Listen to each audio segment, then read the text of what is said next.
All right guys, what is up? Welcome back to the channel. In today's video, we're going to be talking about this whole nice guy identity and how it's very likely killing the intimacy and connection within your relationship. And now, everything we're about to go through and explain here, this is going to be directed and focused on relationships, but this can be applied to so many other areas of our lives too.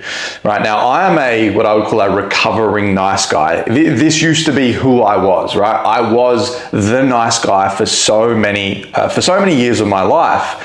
And to be honest, I thought it was the best thing in the world. I wore it like a badge of honor. It still is very, very glorified in today's society, but the more that I went on my own journey, my physical journey, my spiritual journey, my mental and emotional journey, the more I started to realize that this nice guy persona really disconnected me from my true masculine heart and my true masculine essence. And unknowingly to me, so many of the challenges that I had experienced, both in my relationships and in my life, I could trace back to not just the nice guy identity in and of itself, but everything that encompassed.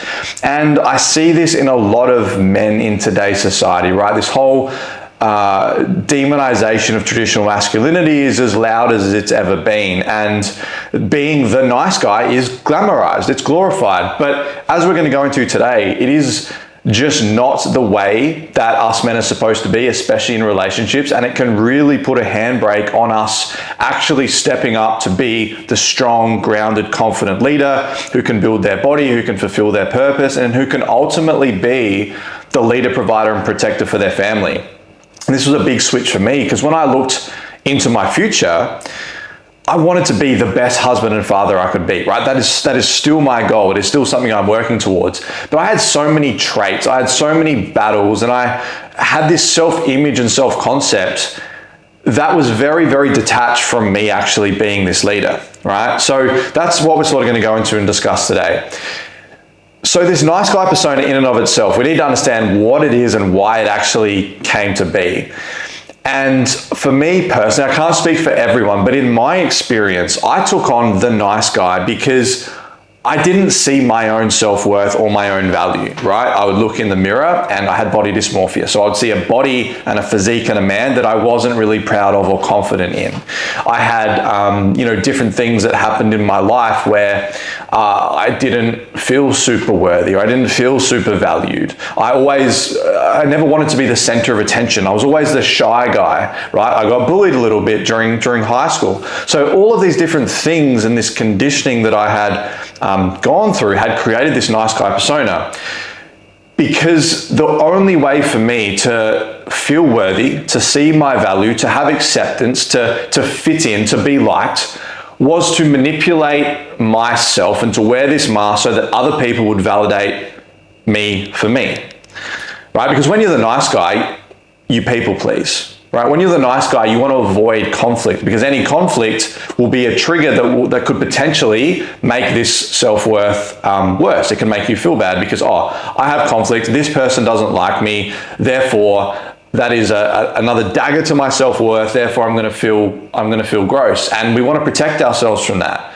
right? So we people please. So we don't have the conversation. So we don't get into things that can cause the conflict, because we are trying to protect ourselves. And that's what I was doing. I was thinking I was being the nice guy, and I would mold myself depending on the situation or the person or the relationship in order for them to see me in the best possible light, right? Even if that meant, and a lot of the times it did mean, hiding who I truly was and my true self, my heart, my true emotions, my true opinions, because I just wanted to be liked and I wanted to fit in. And we see this a lot in men that have always battled self-worth, that have always battled low self-esteem, that have battled, things like body dysmorphia, where we feel less than as a man and we compare ourselves to others. So our self-worth and our self-esteem is really fragile. So again, the easiest way for us to be in control of that situation is to step into this nice guy identity, right? To people please, to let other people validate us because we don't know how,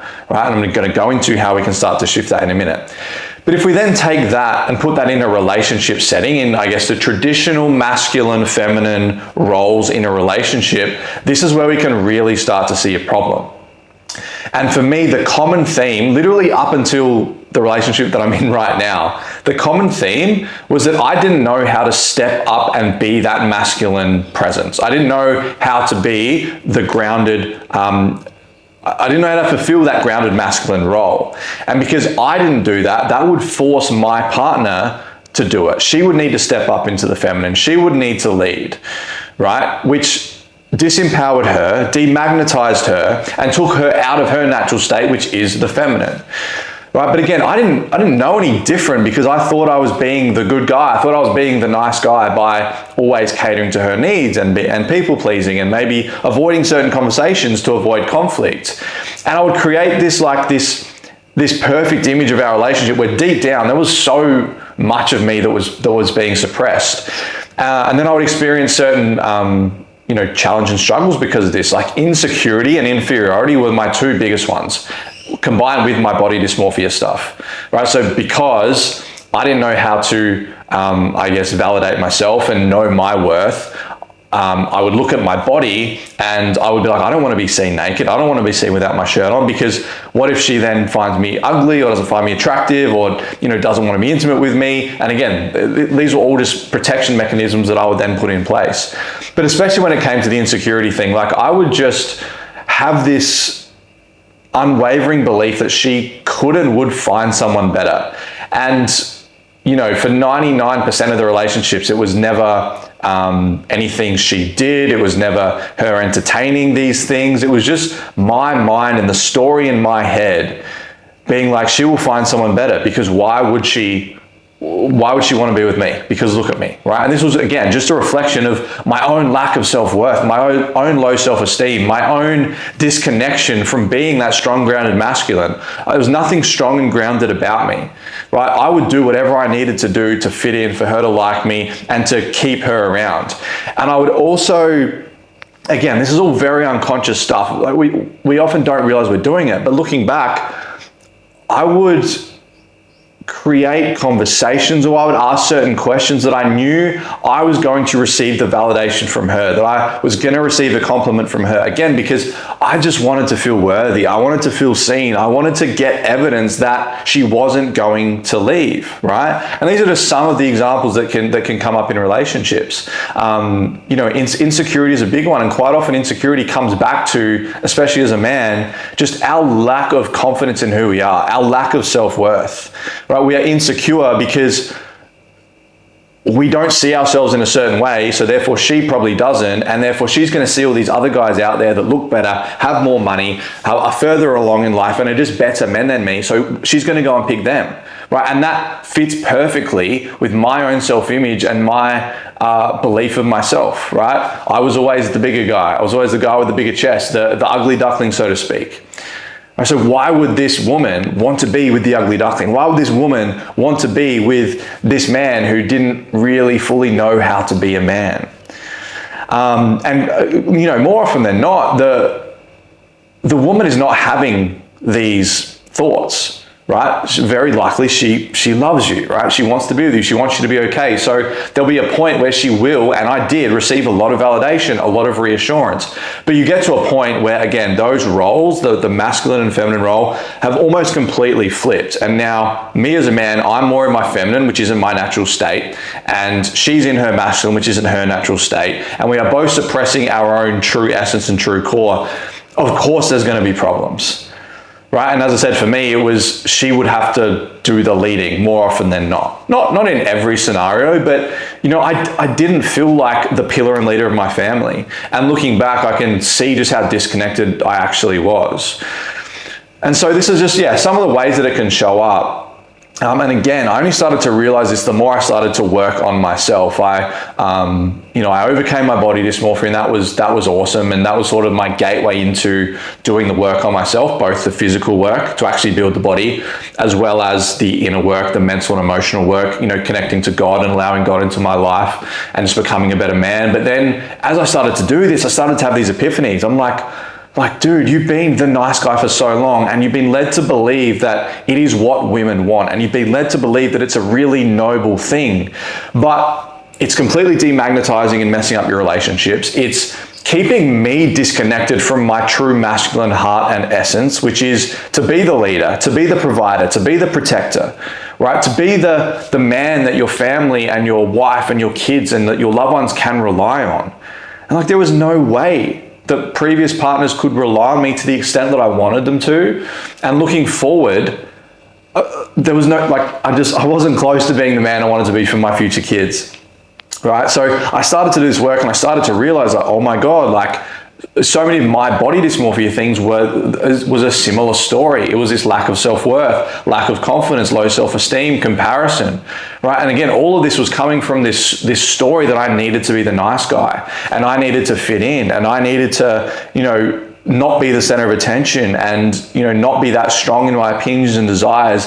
Because as long as everyone else was happy, as long as I was liked and seen at a certain level in these people's eyes, then that's what my goal was at the time. My goal was to fit in. My goal was to receive validation. My goal was to receive reassurance from other people, because I didn't know how to give that to myself.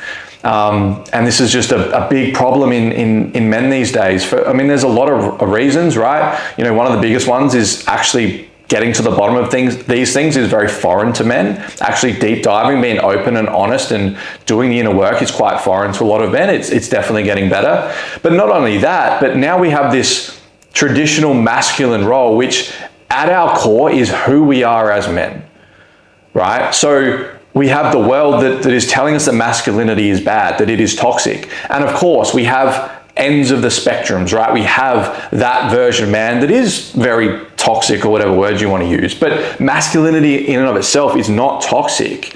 And just a lot of men don't know how to actually step up and be that man. They don't know how to get rid of the nice guy identity.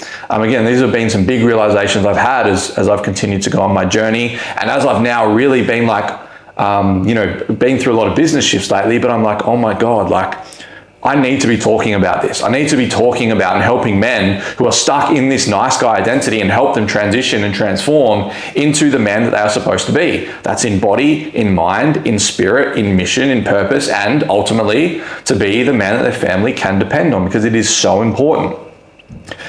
So the answer and the solution is it's multifaceted, right? It really depends on the individual, but at its core, we need to get you to reconnect to your worth. We need to get you to be able to look in the mirror physically and mentally and see a man that you are proud of and you are confident in, and where in which you don't need the validation of other people, right? That doesn't mean you don't get the validation. That doesn't mean it's not nice to receive compliments and all these kind of things. Of course, like, we want those, but when push comes to shove, if people are saying bad things about you, if you're having challenges, if this isn't working, if this relationship doesn't work, can you still remain in your self-worth? Can you still see yourself for who you are? Right? That is the most important thing. And in order for us to do that, there is a combination of things we need to do. None more important than understanding what your core story is that is going on in your mind. That is your current perception of who you are. And it's almost like the narrative and script in which you've been living your life by. In there, we have our language, we have our belief systems, we have our perceptions of things, we have the direction we're going in life, we have past events, past conditioning. All of these things will come together to create this story and this identity. So we then have that, and we then create a world that coincides with that aligns with that fits that. So for me, being the nice guy that just wanted to make everyone else happy, I would attract in women that were more in their masculine, that would do the leading, because I didn't know how to do that. That would give me the reassurance. But again, that ended in a very, very bad way. Right, so doing this deep inner work is so important. I believe the spiritual element in connecting to God is vitally important too, because that, for me, that's only been a recent thing in the last couple of years, but I have never known my worth more than I have in the last few years since knowing God and understanding the man that He created me to be. Right, so those two things, and then the physical aspect of it. So actually getting into shape, getting into a body, eating well, prioritizing your sleep, your recovery, good quality food, your training, your running, so that when you look in the mirror, aesthetically, you are proud and confident in the man you see. Again, that is imperative. And then also, getting clear on your purpose. What are you here to do? What is your mission? What is your empire, your legacy?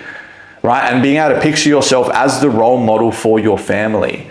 Right, once you have that vision, like that's going to help massively, because now you don't have time to waste continuing to be the nice guy, continuing to people please, continuing to put yourself second and your desires second, because ultimately the only people that are going to suffer by you doing that is yourself and is your future family or your current family, right? There's no reason why you can't be struggling with all these things right now as a husband, as a father, and there's no reason why you can't completely flip this and change things.